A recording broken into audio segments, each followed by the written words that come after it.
I want to sing the song of the Lamb. You ought to hear the song of the Lamb.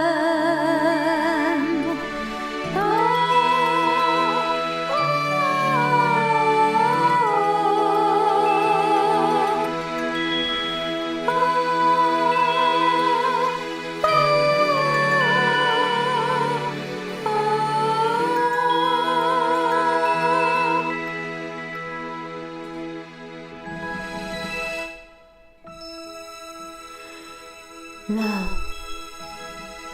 falling like rain from heaven.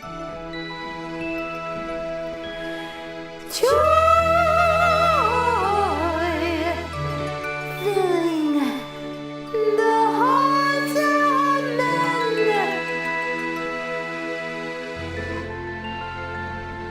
Commandments you obey with elation. Today, opening the door of salvation.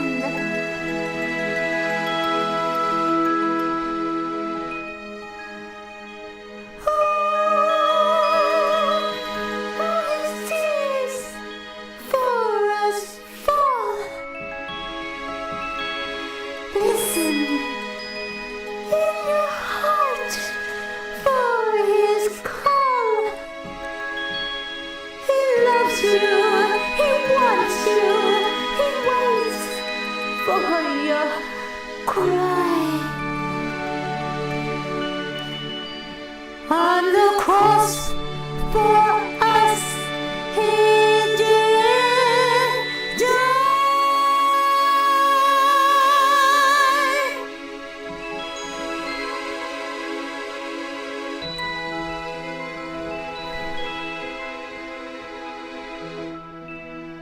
I want to sing the song of the Lamb. You ought to hear the song of the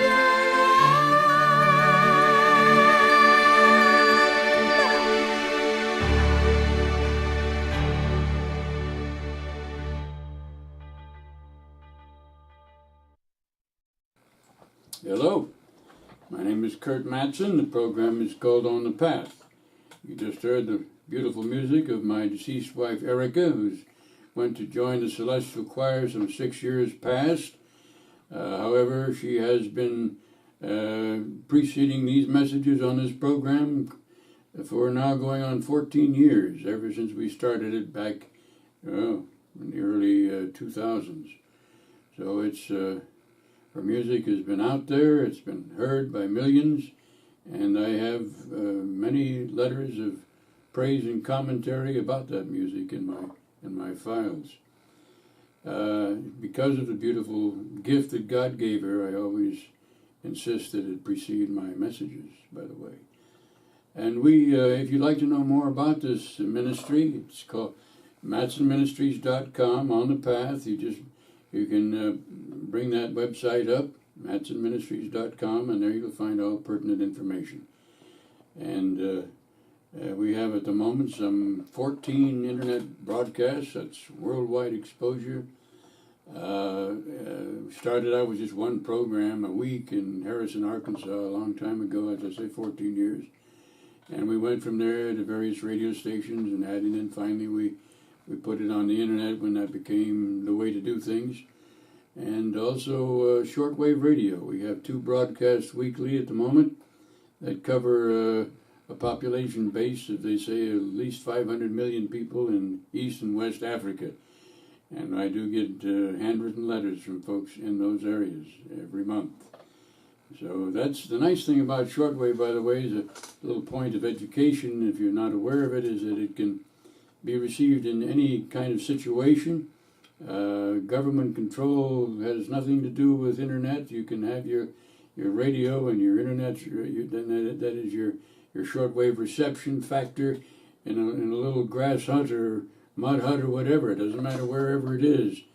And the government has no control over it. Whereas with internet, unfortunately, such as in China, there are certain restrictions and controls.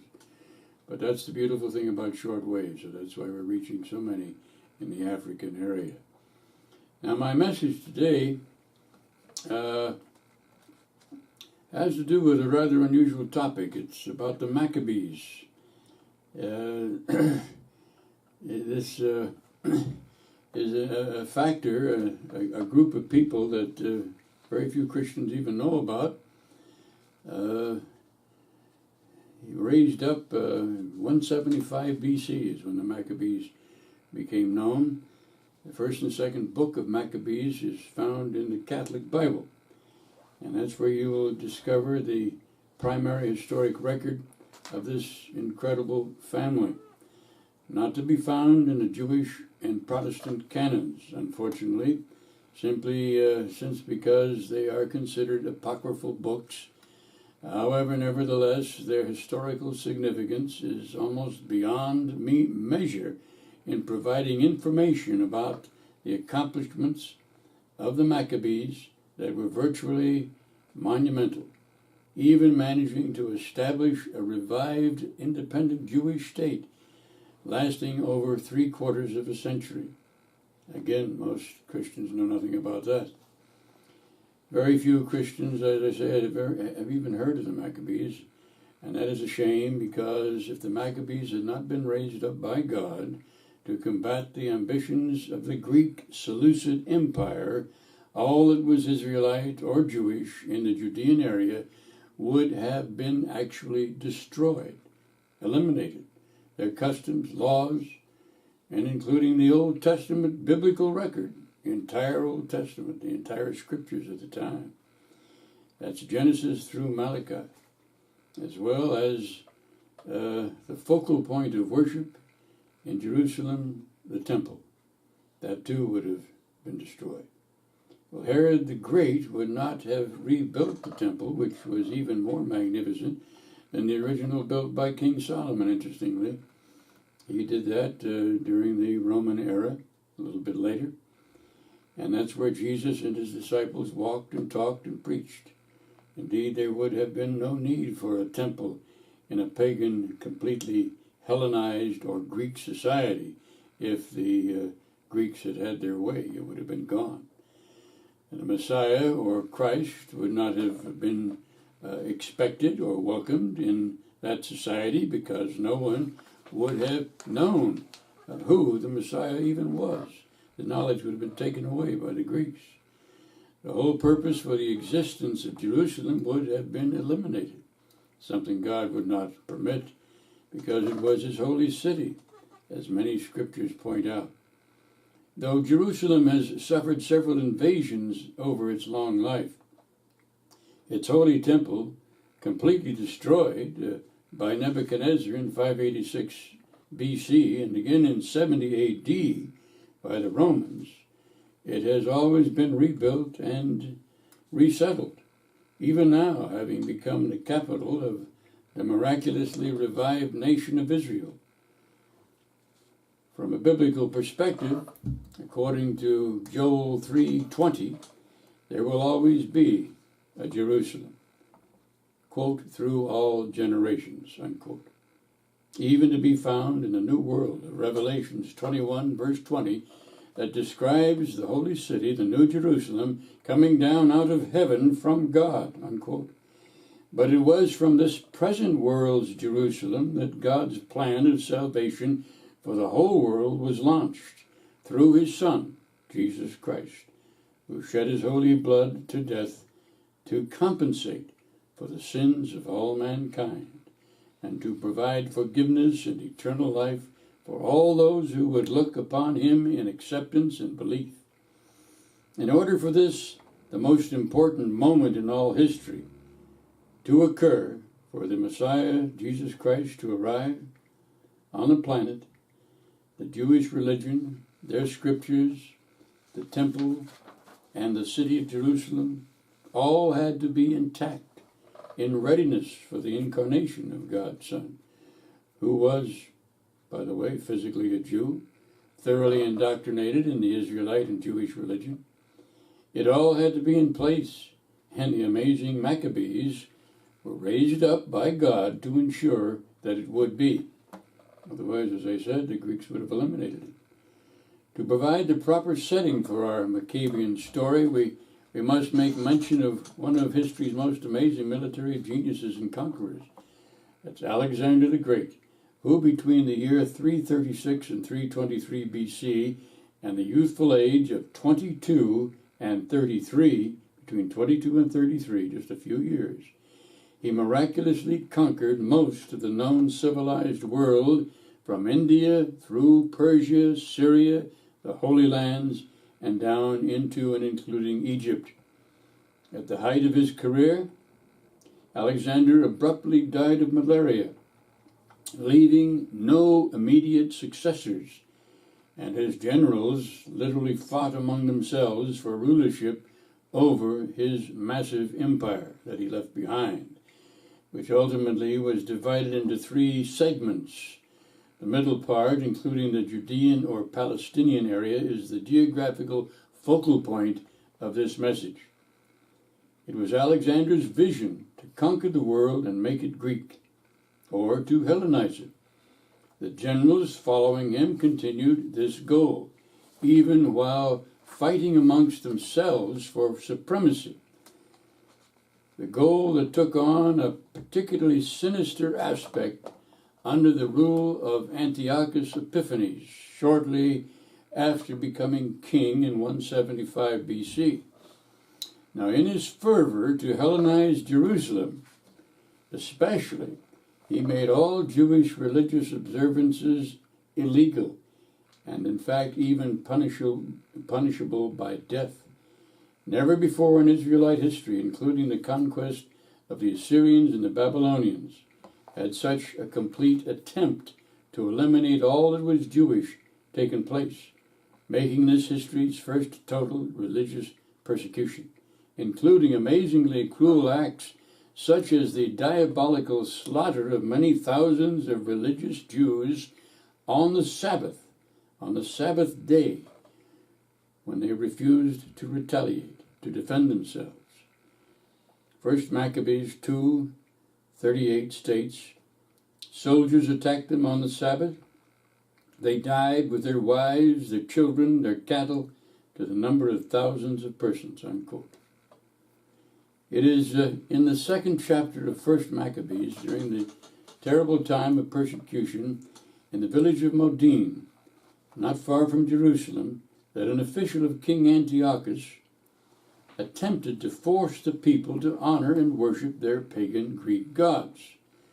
The great and respected elder of the community, Mattathias, and his 5 sons not only refused to obey that command, but actually killed the official and the Jews who tried to follow the official's directive, setting off, as a result, the rebellion against the Greek Seleucid dictatorship of Antiochus Epiphanes, a struggle that was almost impossible with the odds.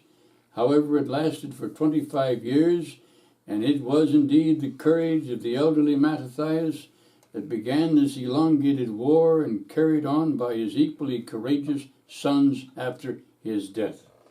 The first son to take up the gauntlet was Judas, who became known as the Hammer, or Maccabee in Hebrew, for his decisive killer blows of conquest against the Greek Seleucid forces who overwhelmingly outnumbered the Jews.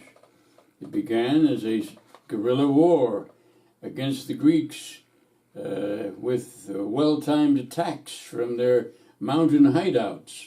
But with every battle won under the leadership of Judas Maccabeus, more men, equipment, and support was acquired.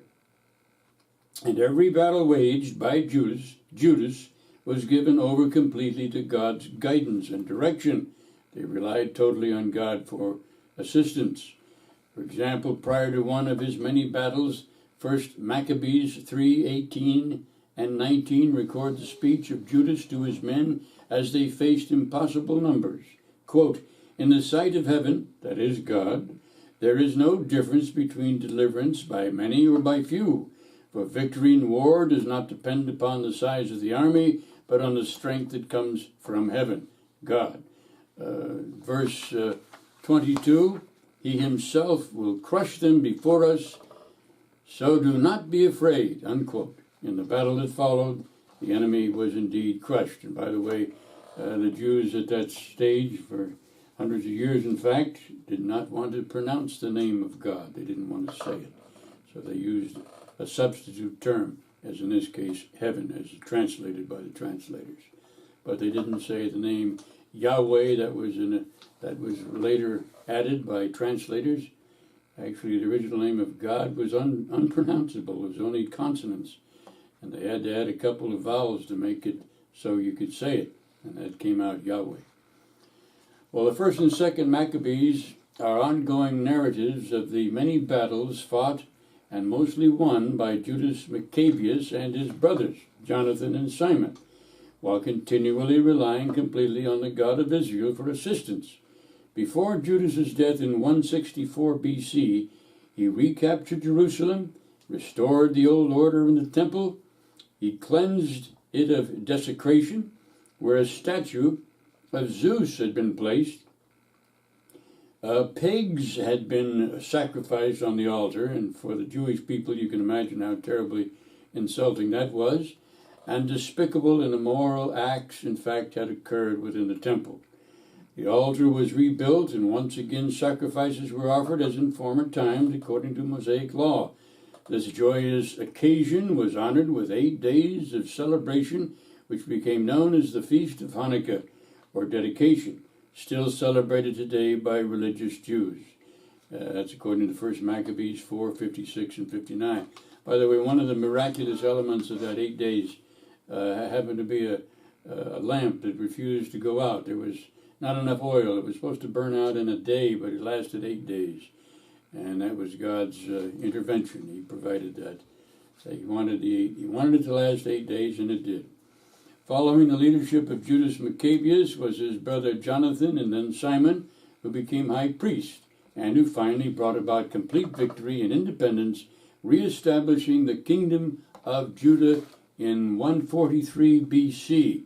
A few years later, his son John Hyrcanus became king and even high priest over the newly formed Hasmonean Empire, named for the ancestors of his grandfather Mattathias, who started the original rebellion. At the height of the Hasmonean Empire, or the new kingdom of Judah, was almost as large at its height. Here in 163 BC, it was almost as large as under King David's kingdom some 900 years previously. It regained a lot of territory. It was the Maccabean heroism and character and complete faith and trust in God that brought about this miraculous reestablishment of the kingdom of Judah and the prevention of the annihilation of the temple. The Holy Scriptures prevented the destruction of the Holy Scriptures and all that was the religion of the Jews. And thus, all that God wanted was in place for his Son's physical incarnation. It was all preserved. All in accordance with hundreds of Israelite prophecies, by the way. Nevertheless, that precious dependence on God was lost in the passing years through their descendants and was replaced with lust for power and blatant evil. Things just degenerated. That seems to be the way it is with human beings. We get it for a while and then we lose it. Thus the Hasmonean Empire, lasting barely 72 years and painfully established through God's human servants, the Maccabees, was brought to an abrupt end when conquered in 63 BC by Rome's General Pompey. The dictatorship of Rome over the Jews, unlike the Greek Seleucid rulers of the past, was tolerant of religion as long as the adherents did not threaten Rome's authority. They welcomed any religion. That was their policy, as long as you didn't try to take over. Under this somewhat benign dictatorship, Judaism not only survived but actually thrived, helping to provide God's desired platform for the incarnation of his Son. Besides being not only religiously tolerant, Rome also had a great penchant for organization and for tying its far-flung empire together with an incredibly well-constructed road system, which provided the practical base for swiftly spreading the gospel of Jesus Christ to much of the known world in a very few years by Holy Spirit-filled missionaries, most especially the great Apostle Paul, who more than any other man caused Christianity to become the world's dominant religion. But this road system that the Romans built, you might say was the precursor to the modern day highway system here in the United States. It was a great system. And it's interesting how God always provides what he needs, no matter what the situation. The Romans were not lovely people necessarily, but they had the right stuff to do the job that God wanted done. And Paul finished it up, he might say, with his walking those roads. Well, now how about God using the despicably evil man, a Roman governor of Judea, Herod the Great, to actually rebuild the decaying temple, at that stage it was, into a magnificent structure that turned out to be even more glorious than Solomon's, providing the most appropriate place for God's Son, Jesus Christ, to walk and teach and work miracles. That temple, I think, took 10 years and employed 1,000 Levitical workers, from what I understand. So it was a very serious endeavor. God speaks through Isaiah 46:10. Quote, I make known the end from the beginning, from ancient times, what is still to come. I say my purpose will stand, and I will do all that I please. Unquote. God is infinite mind, my friends. He knows all before it happens. And amazingly, he works with all the twists and turns of his wayward and capricious children, using evil and wrong choices as well as what is good and right to weave his desired pattern. Doesn't matter, he gets what he wants, period. He used the Maccabees to destroy the evil Greek Seleucid Empire and the Romans to establish and organize and to preserve Judaism long enough for his Son to make his appearance in accordance with hundreds of scripturally recorded Hebrew prophecies, and also that this, the world's most important single event, the manifestation of his Son, Jesus Christ, would in fact take place so that all cursed and doomed humanity would be graciously offered the alternative gift of eternal life through believing on and accepting his Son, Jesus Christ, instead of one day being cast into the judgmental lake of fire with Satan and his demons. And so that this message of salvation could be brought to you, even now. The listener, choose today, 2,000 years after Jesus appeared. But you can still make that choice right now, Jesus Christ. You can choose Jesus Christ and live and not die, my friends. You've got that opportunity. And if you haven't done it, do it now. Get down on your knees and ask God to take care of you and bring you into his life and into his salvation. Believe on the name of his Son, Jesus Christ. Thank you for listening, being with me, and watching in this case. I look forward to our next time together. If you want to know more about Matson Ministries, of course, again, bring up my website, matsonministries.com. And it's all there, and there's information is posted here for you to see. And you can give me a phone call, too, if you feel so inclined. 888-503-2484. 50 Faith. 888-503-2484. If you live in the United States, Canada, or Puerto Rico. If you want to write, you send a little donation toward the cause of bringing these messages to the world. That would be much appreciated, too, and there's an address here for you for that purpose. Now, until next time, I will simply say, as I always do in conclusion, stay on the path And keep yourself in the Word, my friends. Read the Bible. That's what matters. Get to know God. He's in that book. Believe me. God bless you. See you next time.